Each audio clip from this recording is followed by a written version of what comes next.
Hello everyone, welcome to let us study defence academy. हमारे आज के वीडियो में आपका बहुत बहुत स्वागत है। और ये आज का वीडियो होने जा रहा है नवोदय विद्यालय का जो एग्जाम है बच्चों का, उनसे रिलेटेड। तो आइए देखते हैं। सबसे पहले मैं उन बच्चों को जो नवोदय का एग्जाम देने जा रहे हैं उनको बहुत बहुत शुभकामनाएं देता हूं कि वो बहुत अच्छे से अपना पेपर करके आए और अच्छा रिजल्ट लेकर आए। तो आइए देखते हैं क्या क्या रिक्वायरमेंट्स है पेपर से पहले, क्या क्या जरूरतें हैं आपकी, किस तरीके से आपको पेपर देना है। पेपर से जुड़ी हुई इंपॉर्टेंट जानकारी लेकर मैं हाजिर हूं आपके सामने फिर से। तो सबसे पहले बात करते हैं जवाहर नवोदय विद्यालय। ये जो एग्जाम है ये 6th क्लास में एडमिशन के लिए होने जा रहा है। तो इसमें जिन बच्चों ने फॉर्म भरा है वो सभी बच्चे क्या क्या लेकर जाएंगे, किस टाइम पे पहुंचना है, वो सारी जानकारी मैं इस वीडियो में देने वाला हूं। देखिए, इस तरीके से आपका कलर्ड आपका एडमिट कार्ड है, इस तरीके से आपको ये निकाल लेना है। ठीक है, इसके साथ साथ दो चीजें जो चीजें आपको चाहिए, सबसे पहले बात करते हैं टाइमिंग की और सभी चीजों की हम यहाँ पे बात करेंगे। क्या क्या चीजें आपको चाहिए।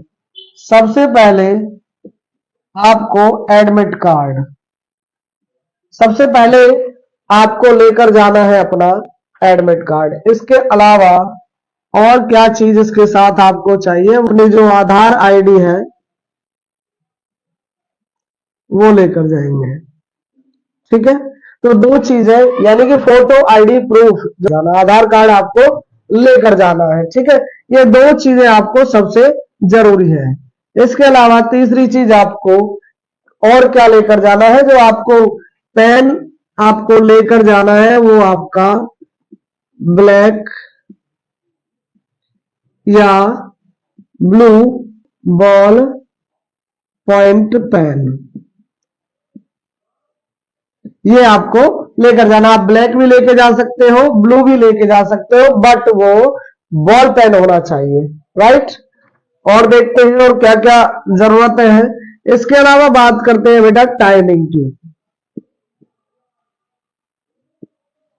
आपके एग्जाम की टाइमिंग यहां पे स्पष्ट रूप से दी हुई है। आपका एग्जाम का सेंटर है और आपकी टाइमिंग है। देखो, आपका जो एग्जाम है वो 13 दिसंबर 2025 को होने जा रहा है और इसकी जो टाइमिंग है वो आपकी 11:30 से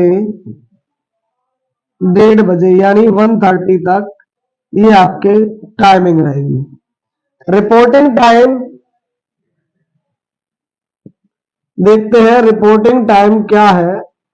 जो आपका एग्जाम सेंटर पे रिपोर्टिंग टाइम रहेगा वो 10:30 बजे का रहेगा, यानी कि आपको कम से कम 10:30 बजे वहां पर पहुंच जाना है, इससे लेट नहीं होना है। ठीक है, बाकी मेरी आपको सलाह है आप एग्जाम सेंटर 10 बजे पहुंच जाएं, जिससे कि आपको कोई भी असुविधा ना हो। तो प्यारे बच्चों, मैंने आपको जो जरूरी चीजें हैं आपके एग्जाम से रिलेटेड वो मैंने आपको बता दी है। सबसे पहले आपको अपना एडमिट कार्ड लेकर जाना है, आधार कार्ड लेकर जाना है। ठीक है, उसके अलावा आपको बॉल पेन लेना है, बॉल पेन। ये आपका ब्लैक भी हो सकता है और ब्लू भी हो सकता है। रिपोर्टिंग टाइम 10:30 है, लेकिन मेरी आपको सलाह है आप 10 बजे एग्जाम सेंटर पहुंच जाएं और किसी भी जल्दबाजी से बचें। और एक चीज और मैं कहना चाहूंगा, जिसका जहां भी सेंटर है उसको आप पहले ही विजिट कर लें कहां पे आपका सेंटर है, ताकि आपको इन टाइम पर कोई भी असुविधा ना हो कि आपका किस स्कूल में सेंटर है, कहां पर वो स्कूल पड़ता है, ये आप पहले ही पता रखें। उसकी लोकेशन आपको पता होनी चाहिए। ठीक है, जो जरूरी चीजें थी आपके एग्जाम के लिए वो मैंने आपको अभी बताई है। इसके अलावा एग्जाम सेंटर में एंट्री होने के बाद क्या चीजों का आपको ध्यान रखना है, आइए देखते हैं। तो बेटा, जब आप एग्जाम सेंटर में बैठ जाएं, अपने क्लासरूम में बैठ जाएं, उसके बाद क्या चीजें हैं जिनका आपको ध्यान रखना है, आइए देखते हैं। तो सबसे पहले जब आप अपना नेम लिखते हैं OMR शीट में और अपनी डिटेल्स आप फिल करते हैं, उसका आपको विशेष ध्यान रखना है। किस तरीके से करना है, कोई भी कटिंग ना हो, उसमें कोई भी आपकी स्पेलिंग गलत ना हो, तो उसका विशेष ध्यान रखें, बहुत ही सावधानी से करें। आपको कोई भी चीज समझ नहीं आती है तो आप आपका जो एग्जामिनर है, इन्विजिलेटर है आपके, तो उनसे आप डिस्कस करें कैसे करना है। सर मेरे समझ नहीं आ रहा है, लेकिन आप गलत ना करें, तो यह इस चीज का आपको विशेष ध्यान रखना है। OMR शीट बिल्कुल आपकी सही से फिल होनी चाहिए। उसके बाद आ जाता है जो आप क्वेश्चंस के आंसर देते हो। अब सबसे पहले आपको 4 ऑप्शन मिलेंगे इस तरीके से। ये आपकी OMR शीट है, तो सपोज करो ये आपका पहला क्वेश्चन है और हर क्वेश्चन के आपको 4 ऑप्शन मिलेंगे ABCD।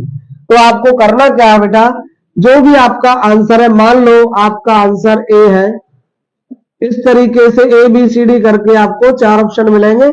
मान लो आपका आंसर A है, तो आपको ये जो सर्कल दिया हुआ है, ये जो गोला दिया हुआ है, आपको अच्छे से फिल करना है।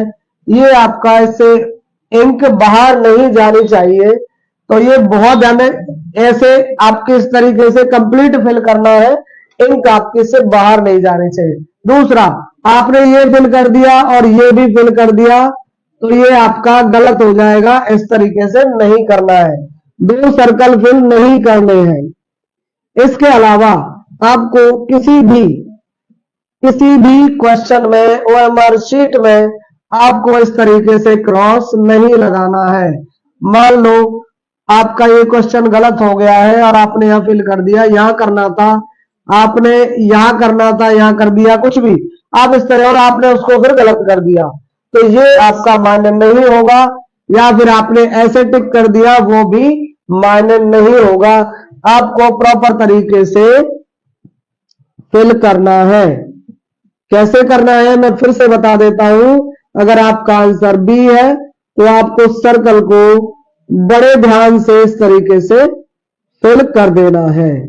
और इसके अलावा एक बहुत ही ज्यादा गलती बच्चे कर देते हैं कई बार। मान लो आपने आंसर दिया क्वेश्चन नंबर 20 का, ठीक है, और आपको 19 और 18 क्वेश्चन नहीं आते, तो आप क्या करते हो, यहां पे आपने 4 ऑप्शन है और आपका ऑप्शन भी है। मान लो आपने अभी ये क्वेश्चन नंबर 18 किया है और ये फिल कर दिया, 19 आपने छोड़ दिया, तो आपके कई बार आपको ध्यान नहीं रहता है, क्वेश्चन नंबर यहाँ पे, तो देखो यहाँ पे 18 किया है और यहाँ पे आपने फिल कर दिया, ठीक है। उसके बाद 19 आपने इस तरीके से, अब यहाँ पे आपने 19 छोड़ दिया है, लेकिन आप 20 के आंसर को यहाँ पे फिल कर देते हो, तो ये आपको ध्यान रखना है। यहाँ आपने इसके बाद ये कर दिया और ये ध्यान नहीं दिया कि 18 के बाद 19 आपने छोड़ दिया है, तो आपको ये गलती बिल्कुल नहीं करनी है। सीरियल नंबर देखकर यहाँ पे भी 20 लिखा होगा, तो 20 का आंसर 20 के सामने, 19 का 19। अगर आपने कोई क्वेश्चन छोड़ा है, पहली बात तो कोई भी क्वेश्चन आपको छोड़ना नहीं है। अगर आपको बाई चांस किसी भी क्वेश्चन का आंसर नहीं मालूम है, तो आप कम से कम गैस करके उसका आंसर फिल जरूर करके आए। इसी के साथ जो भी विद्यार्थी इस एग्जाम में बैठ रहे हैं, मैं उन सभी को बहुत बहुत शुभकामनाएं देता हूं कि आपका जो एग्जाम है बहुत अच्छे से हो और पूरा मन लगाकर ध्यान से आप पेपर करके आए और ये पेपर पास करें, अपना और अपने माँ बाप का और अपने गुरुओं का नाम रोशन करें। इसी के साथ मिलते हैं अगले वीडियो में और नई सूचना के साथ। तब तक बने रहिए हमारे साथ और हमारे चैनल को सब्सक्राइब कीजिए, वीडियो को लाइक कीजिए, अपने फ्रेंड्स के साथ शेयर कीजिए और हाँ, बेल आइकन प्रेस करना ना भूलें ताकि आपको अगला वीडियो आसानी से मिल जाए। Thank you.